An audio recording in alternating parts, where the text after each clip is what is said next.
Today we are going to talk a little bit about fat loss.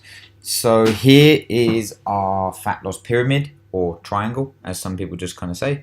And this is something that you may see around the internet. There's different forms of the pyramid, but it's just a hierarchy of importance in terms of where we see people make progress on. So what we want to do is we're going to just talk quickly through, what things that we can do to set up your fat loss nutrition plan. Fat loss is a energy balance equation at the start. So reduced calorie diets result in clinically meaningful weight loss regardless of which macronutrients they emphasize. Again, just read that last sentence again. Regardless of which macronutrients they emphasize. So when we are talking about should I eat low carbs, should I eat low fat, should I do this, should I do that, at the start it doesn't matter. You need to be in a calorie deficit to elicit fat loss. So with fat loss, we need to create a demand for the body to burn its own energy stores. Like if you keep supplying it with the amount of with too much fuel, then there's no requirement for it to use its own stores. So it's never going to change in terms of it's never going to change your body composition.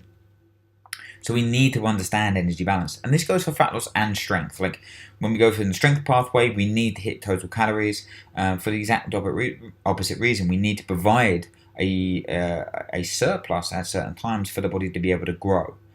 For fat loss, we need to create a demand. So energy balance, so energy in, energy out, we need to understand that.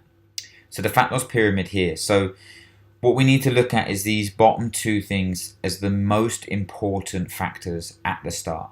So we need to create a calorie deficit. We also need to have environment support and change our behaviors and lifestyle. So we will talk a lot about about habits and kind of habit building and strategies to be able to achieve this. Again, this is something that you need to achieve your calorie deficit for a sustained period of time. We need to create a calorie deficit that is large enough to make a difference, but small enough to be sustainable.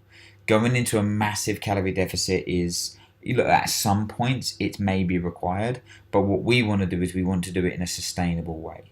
So we want to create something that is going to allow you to kind of make progress, but it's not going to get you to be binging after kind of 2, 3, 4 days. After we've kind of created a calorie deficit, we need to make sure that we adhere to it. There's no point having this really technical, calorie deficit when you're eating this at this time and it's all these different numbers and whatever. If you're not sticking to it and if you're not monitoring how you're progressing, then there's absolutely no point. So what we need to do is create that kind of sustainable calorie deficit. Then we work on strategies to be able to adhere to that and then consistently hit that target.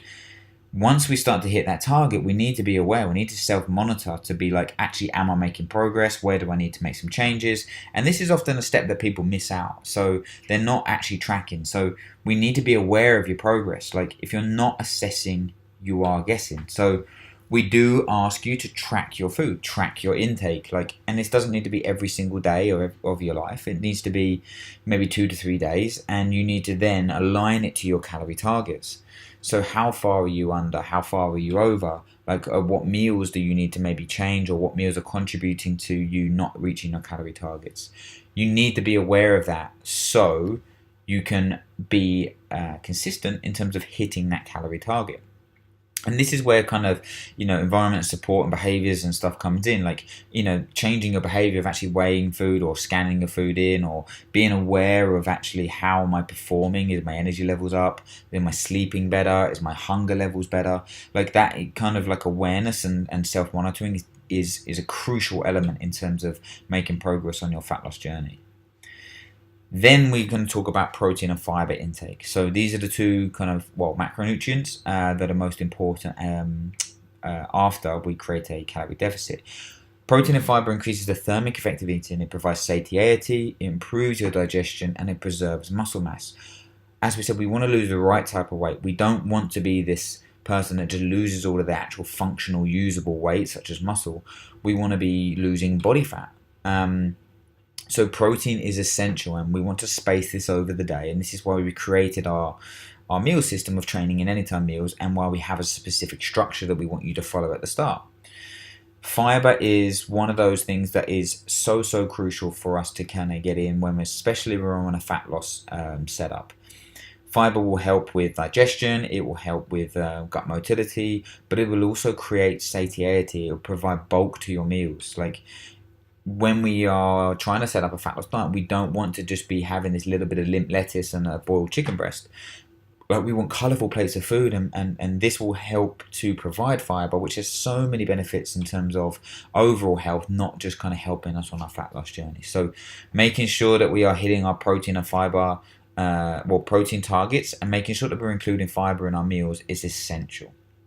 And now we can get onto carbs and fats. So normally when people kind of follow a fat loss diet, they're like, how many carbs should I eat? Should I go low carb? Should I go high fat? Should I go keto? Like, at the start, it doesn't matter. You need to create that deficit and then follow the pyramid, and then we can start to kind of manipulate your carbohydrates and fats. As we said, it doesn't matter what the ratios are at the moment. It is about a calorie deficit.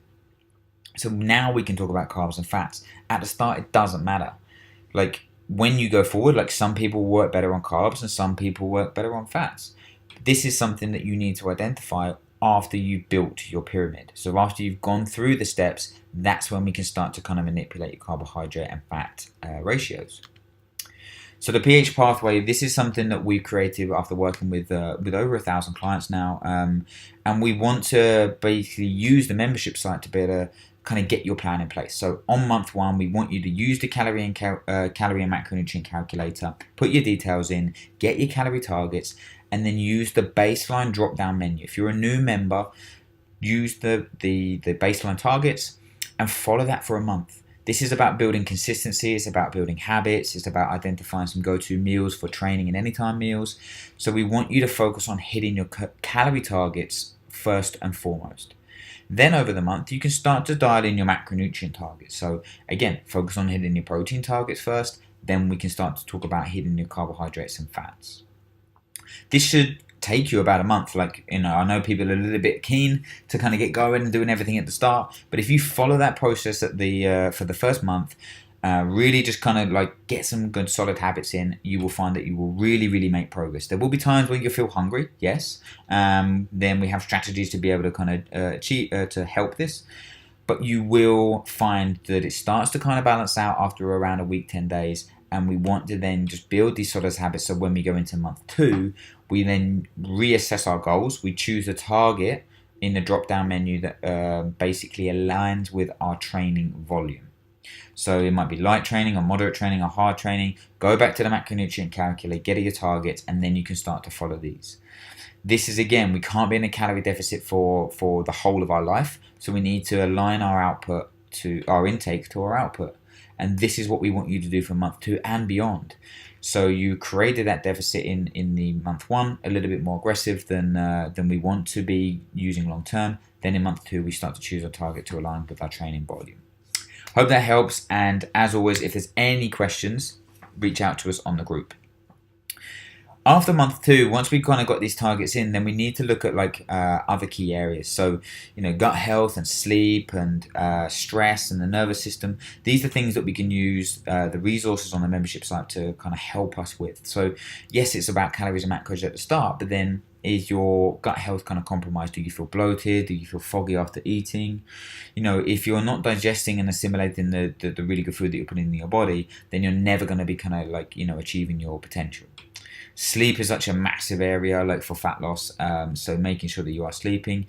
And then we can go in and kind of go into these other key areas of such as like NEAT, so that's non-exercise activated thermogenesis. So in simple terms, all the stuff that you do away from the gym, away from the exercise. So walking, the amount of steps you do, fidgeting, all the kind of the daily body functions that we do. This is it's a calorie expense.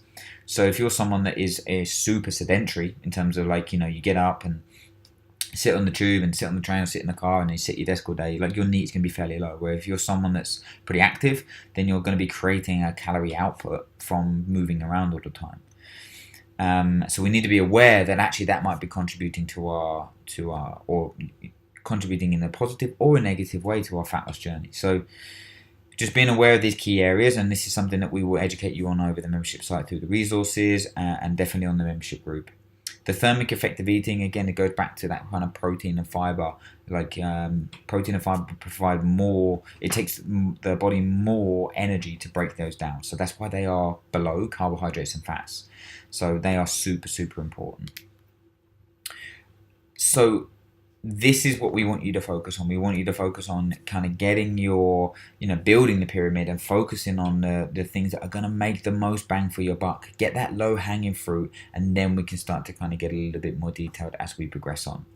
Any questions, pop them in the group or just reach out to us on the contact form, and we will get some stuff produced, whether it's in the Q&A or further resources or further articles, or linking to a specific video or something that we've seen that will help guide you in your fat loss journey.